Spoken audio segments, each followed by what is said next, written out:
Hello, नमस्कार। रवि, ठीक, बोलो।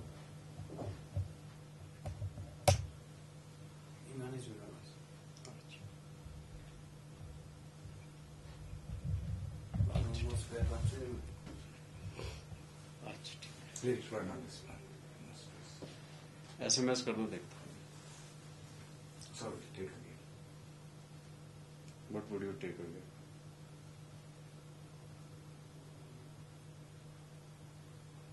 Should I now speak? Yeah. So your new, please clarify your new position. Director Tourism basically is entrusted with the responsibility of promoting tourism in Himachal, and by promoting tourism to ensure that the economic benefits of tourism development reach every stakeholder in the state. That basically means every Himachali gets a pie of the tourism product. And is this different to the tourism board and the tourism department as a whole, or is it part and parcel and a certain segment of it? No, basically tourism department as such is the nodal department for ensuring the development of tourism in various segments, in various sectors. The physical execution, that is the hotelier's arm, basically is the HPTDC. The ecotourism, that is looked after by the forest department, forest being a major component of that and the environment being the other. So ecotourism has been entrusted to the forest department. The rest of the activities whatsoever are associated with tourism, adventure sports, then development of new destinations, development of various tourist circuits, ensuring infrastructure in various existing tourist destinations, that is looked after by the department. So your speciality was to see that at every level of social structure, people are able to be part of the tourism industry, such as allowing normal families to give out one room extra without certification, and taking tourism to the village level. Oh yes, tourism as such, I should say, has been a misnomer up till now. People associate this activity with some kind of elite, some kind of a disposable income group people. Tourism is a activity where right from the man who is lowest in the social hierarchy to the one who is at the upper crest, each and everyone should have a stake in the tourism pie of the state. State, by virtue of its geographical location, by virtue of bounty of nature, we have many things to offer for the outside world. And let me remind you, without probably consuming the inherent wealth of the state. For example, we are rich in environment, we are rich in diversity. So this diversity does not get affected in case people from outside come and enjoy the same. So for that matter, we have to ensure that the environmental pristine nature of the state, that is kept intact. That could only be possible in case we are able to involve each and every citizen of the state.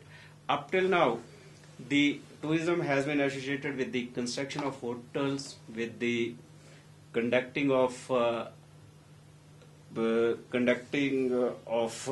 what should I say, various safaris by the Tourism Development Corporation or by the private travel agents. Tourism is much more than that. The state government wants that every department should contribute towards the development of the tourism product of the state. The infrastructure development requires that each and every department of the state, whether it is the PWD, whether it is the IPH, whether it is the sanitation, or whether it is the electricity or the connectivity by way of easily available communication circuits, those are made available to the tourists or to the visitors who come from outside place. And then how do we involve a common man? For a common person, a tourist should not be an invader, should not be somebody who is encroaching upon some of the infrastructure to which the locals are entitled to. We are trying to involve each and every citizen of the state by ensuring that the benefits of the tourism, the so-called multiplier effect of the tourism, that reaches the last citizen of the state. For example, you have just mentioned about making available some of the houses for the tourists to stay. The state government launched a very ingenious kind of a scheme in the name and style of a homestay scheme, where 3 rooms, which should be reasonably hygienic, those are registered by the state government, and there the tariff that is not subjected to the state taxation laws, the tariff and other things which are made available on domestic rates are then kept by the owner of that house, and people are encouraged to live in those villages, those localities where the rural India or rural Himachal is at its best. They are encouraged to go in for the local food. They are encouraged to participate in the local customs. We have up till now registered about 200 such units, and we hope to increase it by many folds. The apple tourism, the orchard tourism, or for that matter, we have just launched a new innovative kind of a scheme.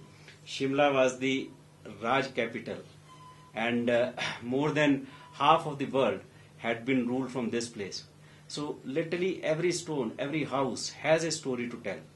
So on 27th 7th September, which happens to be the World Tourism Day, a new innovative scheme, which is the first of its kind in the country, हर घर कुछ कहता है, और शिमला की कहानी इतिहास की जुबानी, that is every house has a story to tell, and the story of Shimla through various folklores, tales, legends. There are many ghost stories associated with this place.